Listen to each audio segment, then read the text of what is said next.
What's up, everyone? Welcome to this day in Philly Sports History for January 12th, 2025. I'm your host, Jim Montgomery. Welcome to a Sunday game edition, a playoff game edition of the podcast. We will have more on the Eagles-Packers later in the show. But first, let's knock out some housekeeping. Be sure to follow me on social media, Jimbo_Mont on Twitter and TikTok. For the time being with TikTok anyway. Follow me on Instagram at PhillyJimbo. Subscribe to the YouTube channel, Jimbo_Mont. Continue to spread the word as we grow this thing. The KYW segment is up and live. I have not seen it on the website yet. I'm not sure when that will be up. I'll keep you posted on that. But depending on when you listen to this, I don't know when I'm going to get this out. It's actually 8:04 a.m. right now, so I don't know if you're going to listen to it before the 8:45, but it's on at 8:45, 10:45, 11:45, 2:45, 4:45, and 6:45 today. Very pumped and excited about that. Be sure to check out my boys at the Clash and Conferences podcast. Lots of good things going on with their Sports Fan Network. That is available wherever you get your podcasts as well as on YouTube. And then go to Philly Goat. It's game day. Get your Eagles gear. Get ready for this playoff run. They got everything you can imagine. Hoodies, t-shirts, sweatpants, hats, shoes, you name it, they got it. Check out the Bird Wings and use the promo code Jim Montgomery to take 10% off your order. That's phillygoat.com, promo code Jim Montgomery to take 10% off of your order. All right, let's start with a recap of yesterday's question of the day. It is a playoff game day, and I asked you, non-Super Bowl 52, what is your favorite? What is the most iconic Philly sports moment? And lots of different answers. Everybody was around all over the place with this. But the one moment that came out on top was Bedlam at the Bank with 50% of the votes. Lots of votes for the Rollins' double in the 09 NLCS. AI step over got a lot of love. No love for 4th and 26, though. But hard to argue Bedlam at the Bank. Let's go out today and make some more iconic Phillies postseason history. Thank you, as always, for participating in the question of the day. It is an Eagles game day, so you already know what the question is, and we'll get to that later in the show. Great win for the Flyers yesterday, 6-0 down at the Wells Fargo Center. The crowd was electric from start to finish in Cutter Gauthier's return to Philly. You might remember him as the guy they drafted, and he essentially said, I don't want to play in Philly. I don't want to play for the Flyers, and basically whined and pouted his way out. 6-0, though. 6 different players scored goals. The crowd was, like I said, from warm-ups to the 3 stars, was on fire, booing Cutter Gauthier, screaming, we want Cutter, Cutter, all kinds of stuff. This is what Flyers hockey could be when the team is good. And that last night gave a glimpse of what the future of Flyers hockey is going to be. Of the 6 goal scorers, Matvei Mishkov scored on the power play, and then Jamie Drysdale, who the Flyers received in the trade for Cutter Gauthier, stuck it to his former team. Travis Konecny added 4 assists. You got to love it, especially the way it just played out. And say what you want sometimes about the Flyers and their fans and everything. When that place is rocking for Flyers games, it's hard. I'm not going to put it up there with the Linc on a playoff day or a Cowboys day even, but the Wells Fargo Center, when the Flyers are doing well, is a rocking place. I've been there a couple times when it gets intense. So good win for the Flyers. They're off today. I believe they play tomorrow against the Florida Panthers. Sixers in action tonight down in Orlando. Paul George is questionable. Joel Embiid is questionable. Wash, rinse, repeat. No idea if Joe's going to play or not. This team is slowly getting into that point of no return. So we'll see what happens. I would not be the least bit surprised if at some point they shut him down, but we'll see. We do have some Phillies news. I mentioned the contracts that they signed to avoid arbitration the other day. Everyone except for Edmundo Sosa, but Edmundo Sosa has avoided arbitration as well. All right, it is Eagles game day. We're going to continue our forgiveness here in 2025 in an effort to bring good karma, good vibes, positive vibes to our Philly sports teams. And today, we're going to go back in the Wayback Machine a little bit for this one. And today, we're going to forgive Gene Mauch. He was the Phillies manager from 1960 to 1968. There may be some baby boomers out there who feel some type of way about me forgiving Gene Mauch based on what we are going to forgive him for. But this one, like I said, it's a game day. We have to pull out all the stops to get that karma and positive vibes and get that negativity out of our system. He was probably most remembered for being the manager of the 1964 Phillies, who famously had the Phold. They had a 6.5 game lead with 12 games to play. 7 of them were at home. But the Phold started September 21st when Chico Ruiz stole home and gave the Reds a 1-0 win over the Phillies. And then we've talked a lot about it on this podcast. It just sort of snowballed from there. The players said no matter what, they couldn't find a way to get out of it. But back to Mauch. Typically, managers do receive a lot of the blame for failures, especially when it's the players not performing. Right or wrong, it just goes with the territory. Look at what we've done to Nick Sirianni this year when they were struggling early. But Mauch, in this instance, certainly did not help himself out. Down the stretch, he pitched his 2 aces, Jim Bunning and Chris Short, 7 of the last 10 games, 4 of those times on 2 days rest. So he kind of panicked a little bit, and even if they would have held on, he kind of might have worn out and ruined their arms for the World Series anyway. But like I said, he panicked. Obviously, the Phillies did not win any of those final 10 games. They ended up finishing second place, a game behind the Cardinals for the National League pennant. So, like I said, there's people in my dad's generation who might not like this so much, but today we're going to forgive Gene Mauch for the big role he played in the Phold of 1964.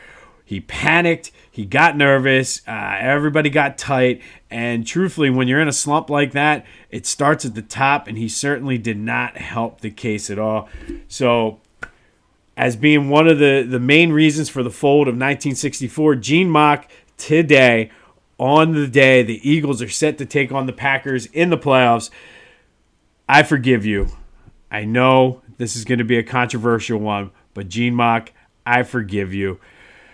You were trying to do what was best for the team, even though every decision you made was wrong. So I forgive you, Gene Mauch, as we try to bring the energy up and lift the negativity that surrounds our sports teams heading into 2025. All right, today we're going to go back to 2002. And on this day in 2002, it was the NFC Wild Card game. For the second straight year, the Eagles played the Buccaneers at the Vet. This time, 31-9, the Eagles trounced the Buccaneers in another one of those games where the Bucs don't win when the temperature's under 40 degrees or whatever the stat was. Donovan McNabb threw for 194 yards, 2 touchdowns, added 57 on the ground. But it was all about the defense this day. I vividly remember this game. The defense was just outstanding. They forced 4 Brad Johnson interceptions, including 2 by Damon Moore, including the icing on the cake, the 59-yarder pick 6 with just over 2 minutes remaining, sending the crowd into a frenzy. The Eagles did ride that momentum of that win into the NFC Championship game against the Rams. We'll cover that more next week. But on this day in 2002, Eagles 39, Eagles 31, Buccaneers 9 in the NFC Wild Card game, in a game in which Donovan did what he had to do, but the defense stepped up, forced 4 Brad Johnson turnovers as the Eagles for the second straight year beat the Buccaneers in the NFC Wild Card game. All right, speaking of NFC Wild Card games, it is Eagles game day. And I checked this morning right before I got on to record here, and the spread of this game is up to 5.5. The total is 47.5. I still, whether it's 4.5, 5.5. Not really changing my thoughts on this game. I kind of have where I think this is going to go. But for the most part, the Eagles are relatively healthy. Yes, A.J. Brown's knee's a little bit banged up. There's questions about Jalen with the concussion. But for the most part, they're relatively healthy going into this game. The Packers, on the other hand, are pretty banged up. But you got to be careful of teams like that. Sometimes they rally. It's kind of like a wounded animal. They rally and can really make things difficult. But I'm feeling confident about this game. But let's get into the 3 keys of the game. So KeyBank, car dealership, anybody out there want to sponsor this segment, feel free, hit me up. But the 3 keys of the game, and I think it's the playoffs, and these are very, very simple, and you could probably guess which way I'm going with these. But once it gets down to single elimination and sudden death, you got to go with the basics here. So I think first and foremost, you got to get Saquon going early to set up Jalen to be successful. Jalen hasn't played in over 3 weeks. Saquon, you rested them all last week. You didn't go for the record to get this rest. So you got to use that to your advantage now.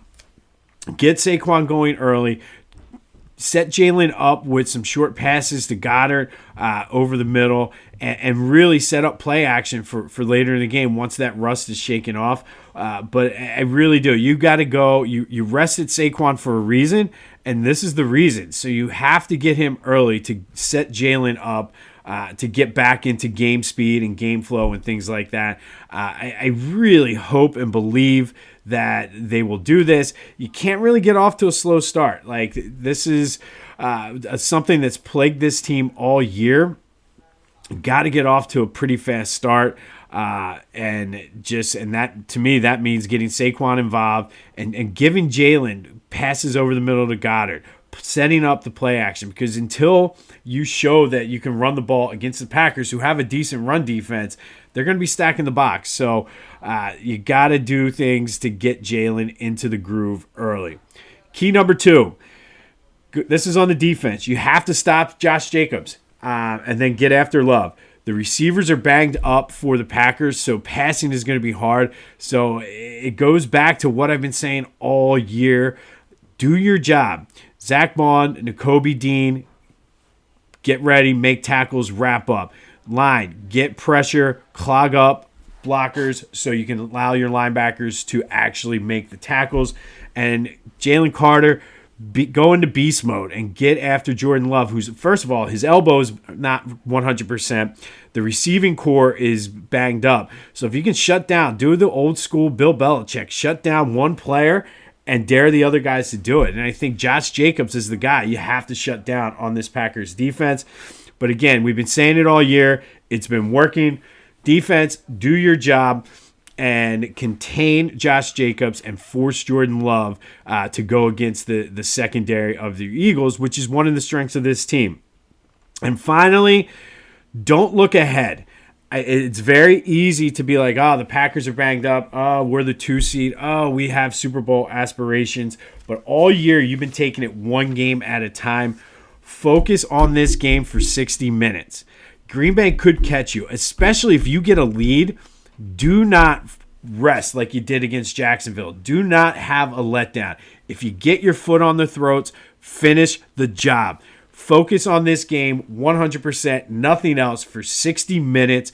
Play Eagles football. Use the crowd. The crowd is going to be hyped up. The crowd is going to be crazy. Use that to your advantage, but don't let up. Do not give the Packers a chance in this game. You do all 3 of them. We'll be looking forward to a divisional playoff round at the Linc next week. All right. So the pick, I mean, there is no way that I just don't see it. I mean, I was a little nervous earlier in the week, but as I was kind of looking at matchups and things like this, the Eagles, there's no way they should lose this game. But will they cover the 5.5? I can see this going a lot like the Ravens-Steelers game yesterday, where Eagles get out to a lead and kind of coast. I don't know if it's going to be 28-14, but 5.5, I think the Eagles win this between 6 and 10 points. Go with the Birds, minus the 5.5. I also like the over. I know a lot of people are saying the under. I like the over in this game because I can see the Eagles getting a big lead and then sort of pulling back somewhat and allowing the Packers to score some points late. So I'm going Eagles plus 5 or minus 5.5, and I don't mind a teaser either, 6-point teaser where you pull the Eagles total down or make it plus 1.5, and then pull that total down to over 41.5. But we're going Eagles today. Of course we are. We'll get ready for the divisional round. But like I said, the 3 keys, that's what you got to do. Get Saquon involved early. Set Jalen up to be successful. Defense, shut down Josh Jacobs and dare those receivers who are not really that good to beat you. And just focus on this game. Don't look ahead. Don't get caught napping because the Packers will catch you if you do any of that. Do all that. Eagles minus 5.5, and we're moving on. All right, so it is game day. We've been doing forgiveness for New Year's. I know we just forgave Gene Mauch, but we're going to do a little bit of a bonus forgiveness today because we need to clear the slate, wipe the slate clean here as Eagles fans. So we need to forgive ourselves. And all of us, at one point or the other, fit into this throughout this season. So for those of you who said, you don't sign a running back to $30 million, I forgive you. For those of you who said, Zach Bond, who is that? I forgive you. For those of you who said, Jalen and Nick can't even get along, how are they going to even be on the same page? I forgive you. For those of you who said, those baby Bulldogs, they can't play, overdrafted, draft bust, blah, blah, blah, blah, blah. I forgive you. Look at the job Nakobe Dean's done this year. For those of you who wrote them off at 2-2 after the Cleveland game, I forgive you. For those of you who said all season long as they were going along, but who have they beat? But who have they beat? I forgive you. For those of you who said Sirianni's a clown, including myself, for those of you who said Sirianni should have been fired, I forgive you. For those of you who said Jalen can't pass, Jalen can't read the blitz, Jalen can't be the guy, Jalen's not him, I forgive you. Listen, all week the Eagles have put out on social media, the theme is let's hunt. We're hunting big game here. We're going to the Super Bowl. That's what we're hunting. So for all of you, including me at certain points during this year, who have doubted this team, who has doubted the players on this team, who has doubted the coach, who has doubted what this team can be, what this team is made of, I forgive you. Let's hunt. Eagles, minus 5.5. E-A-G-L-E-S. Eagles, let's go! Yeah! All right, Eagles game day. Fired up, pumped up. Trying not to wake people up in my house, but I guess it's a little too late for that. It was a little bit of a subdued Eagles chant. I apologize, but follow the 3 keys. Get Saquon involved early. Set Jalen up for success. Defense, step up, shut down Josh Jacobs, and do your job. And don't look ahead. Stay focused for 60 minutes, and we got this. Let's hunt. On this day in 2002, Eagles beat the Buccaneers 31-9 in the NFC Wild Card game for the second straight year. Damon Moore with 2 interceptions, including a 59-yard pick 6 to seal the game for the Birds. We've forgiven Gene Mauch for his role in the Phold in 1964. It's Eagles game day playoffs. We're pulling out all the stops today. Let's go. Tomorrow we'll have a recap of the game. We'll vote on the GOAT. But today, tell me who you got. 267-495-8531. That's the Back to the Future voice and text line. Who do you got? Eagles, Packers. Let me know. Text me. Leave me a voicemail. Let's go, Birds. This has been This Day in Philly Sports History for January 12th, 2025. My name is Jim Montgomery. Go have yourselves a Sunday. And until next time, go Birds.